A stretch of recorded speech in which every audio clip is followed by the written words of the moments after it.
આજે આપણે બનાવીશું પાપડી રીંગણ ટામેટાનું શાક। અહીંયા આગળ મેં 250 પાપડી લઈ લીધી છે ફોલીને। હવે 2 રીંગણ સમારી લઈશું અને એક અહીંયા મેં રીંગણ સમારી લીધા છે, અહીંયા ટામેટું બી સમારી લીધું છે, લસણ મરચાં વાટી લીધા છે। હવે આપણે એક પેન લઈ લીધી છે।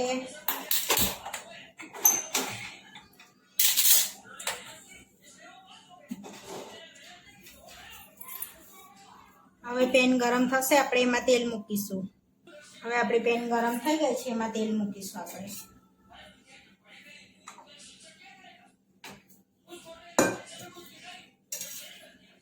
હવે આપણું તેલ ગરમ થઈ ગયું છે, એમાં થોડોક અજમો નાખીશું। અજમો તતડે એટલે થોડી હિંગ નાખીશું।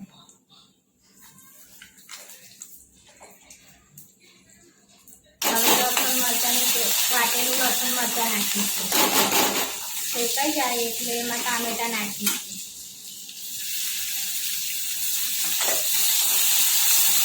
થોડીક વાર આપણે થવા દઈશું। હવે આપણે એમાં પાપડી રીંગણ નાખી દઈશું।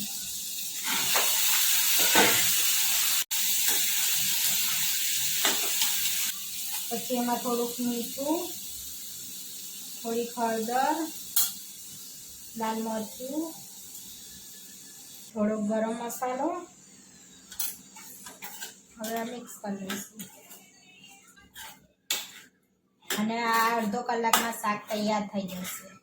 પાણી લો ફ્લેમમાં એને થવા દઈશું કે આપણા દાણા ચડી જાય। હવે મેં આગળ 1 ગ્લાસ પાણી નાખ્યું છે। હવે આને અડધો કલાક માટે લો ફ્લેમમાં થવા દઈશું આપણે।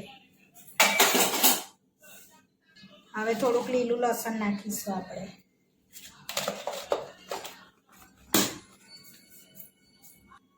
હવે થોડી વાર માટે ઢાંકી દઈશું। હવે થોડી વાર થઈ ગઈ છે, આપણે જોઈ લઈએ,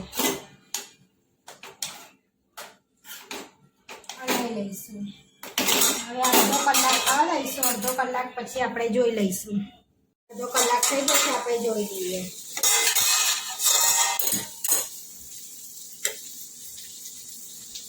દાણા બફાઈ ગયા છે, થોડી વાર થવા દઈશું, પાણી મળી જાય ત્યાં સુધી 10-15 મિનિટ થઈ ગઈ છે, આપણે જોઈ લઈશું।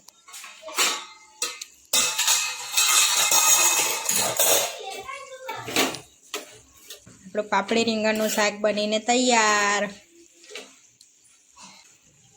પાપડી રીંગણનું શાક બનીને તૈયાર થઈ ગયું છે।